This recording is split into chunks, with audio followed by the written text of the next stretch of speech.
This is a very familiar text. A lot of them are, but this one in particular, I think. We have the beginning of Jesus' ministry in his home area.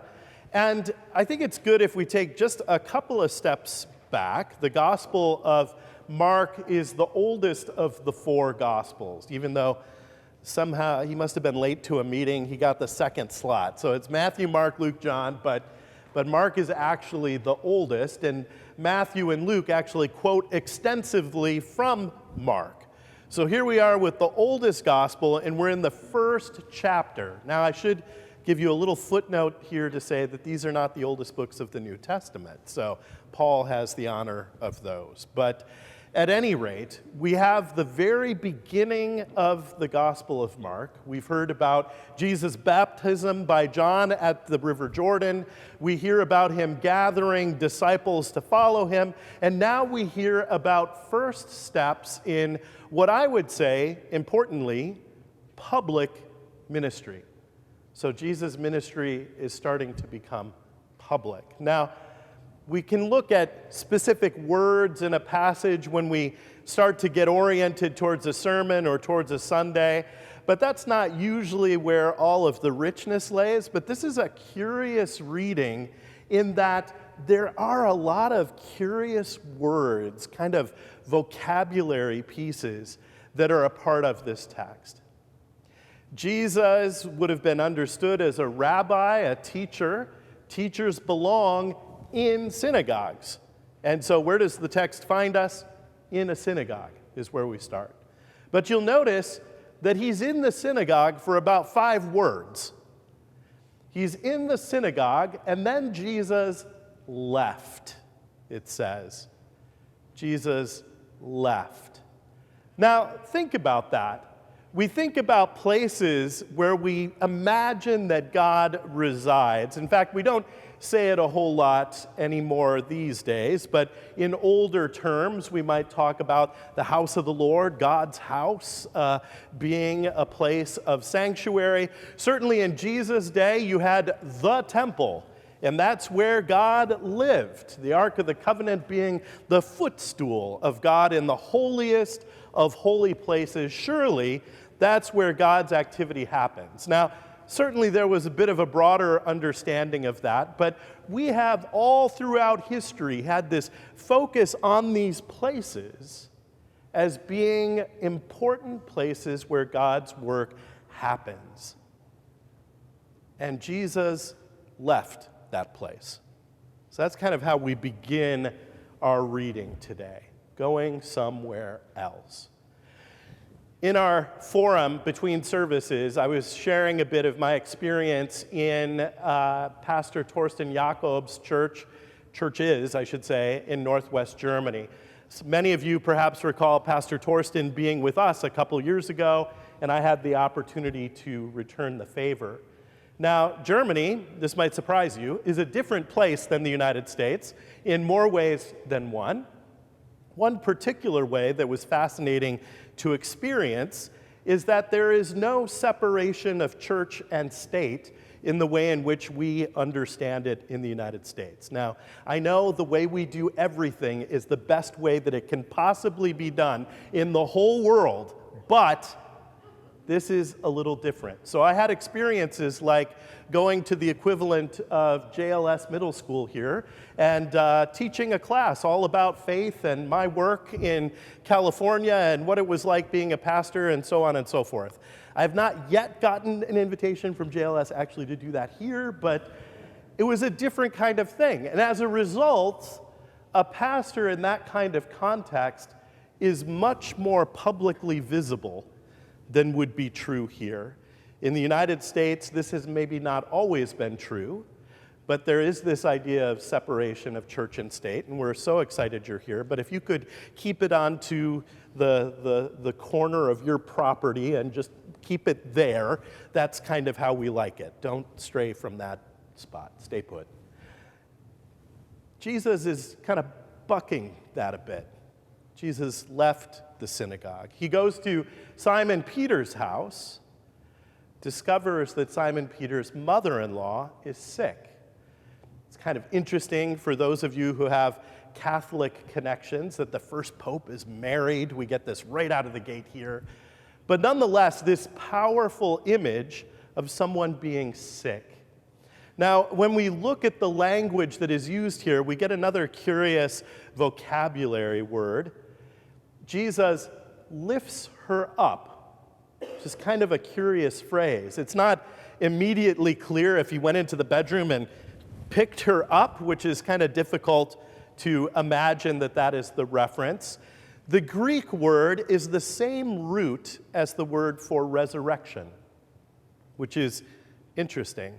The text certainly does not imply that she has died, but this image of being risen up to new life, healed, as we might say in the gospel text, is kind of a curious image. Another aspect of it as well is that she rises and then serves. Now, you could imagine a scenario where Jesus and Peter get back to the house and nobody knows how to use the stove, and wow, isn't there somebody who would be really good at this she's sick, well, let's fix that.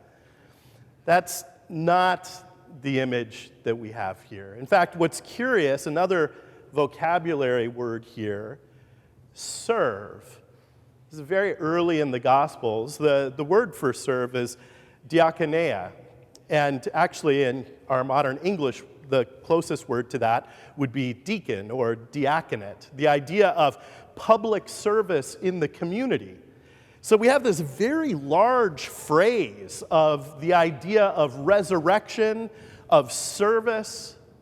The impression is, having left the synagogue, that there is a need for service in the wider community. And there are many things that may prevent our ability to do that.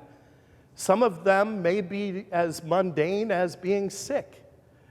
And we can imagine there's a spectrum of being sick, right?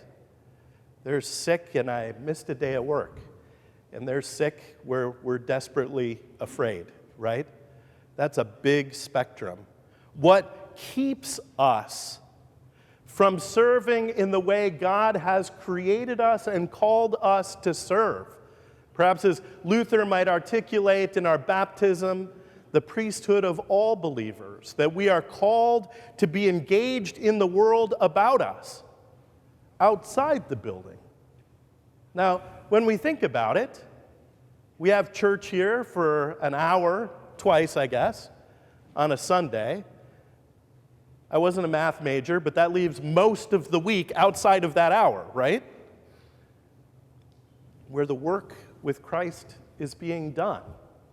Now, we might think back as we remember our Reformation history and other times and places where there might be a monastery or a convent where the people of God, in some cases, would have stayed inside that holy space, right? As a general rule. Now, exceptions to that, different ways of being. But the image for us is very much that this is a holy and special place, that is a touch point, a recharging, so that we might go out in the world and continue the work and come back again next week, that we might dust ourselves off from that work and recharge and head back out. Now in the text, Jesus is bombarded by people coming to be healed. We hear about demons being cast out. We hear about all kinds of things happening. People crowding around the door of the house. We can imagine kind of this kind of hectic scene. And at some point, it finally kind of winds down. They go to bed. And in the morning, Simon Peter gets up, goes to the guest room. Jesus. Except he's not there.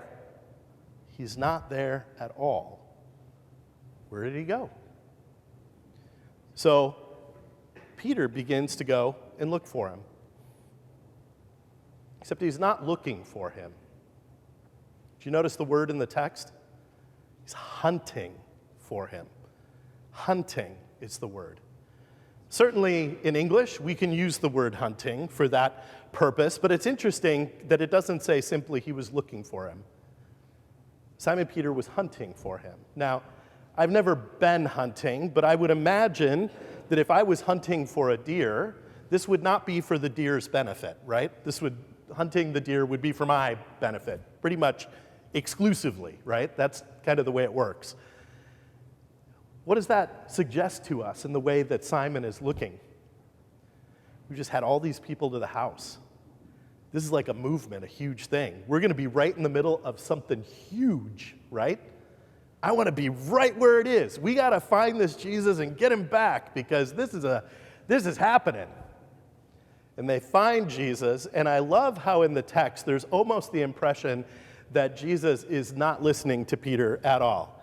Peter says, Jesus, there's all this stuff to do. You got to come back to town. There's all kinds of people there. He says, that's great. We're going out to the rest of Galilee. Let's go. Wait, what? What? One of the things that I think is key about this passage, too, is what Jesus was doing when Peter was hunting for him. Was he back in the synagogue? I wanted a quiet moment to pray. In my travels, there were always signs outside many churches, open church. You could just come in and take some time, offer a prayer, be in that space. No, Jesus does not go back to the synagogue. In the dark, he goes out to the wilderness to pray. To the wilderness. That's definitely left the synagogue.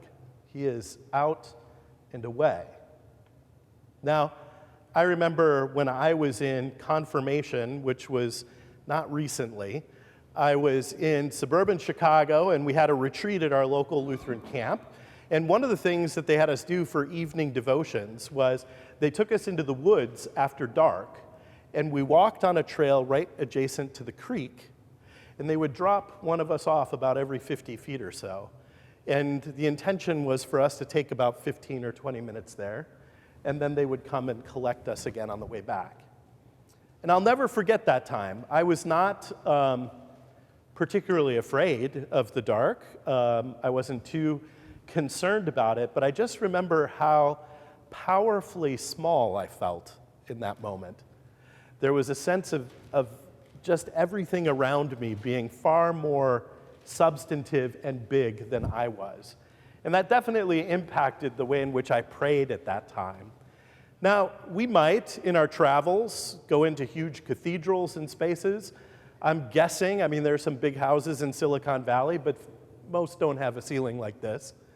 The idea that there would be a space where we feel small that draws us closer to God. In regards to the gospel text, is that the synagogue? Yes, it is. But is it also Simon Peter's house where his mother-in-law is sick? Yes, it is.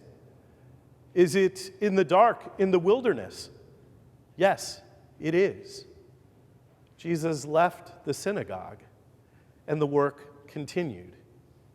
So I think as we reflect on this passage over this week and move throughout our days and our work and our tasks, is to understand how God is calling us to work and live in this life once we have left the church today.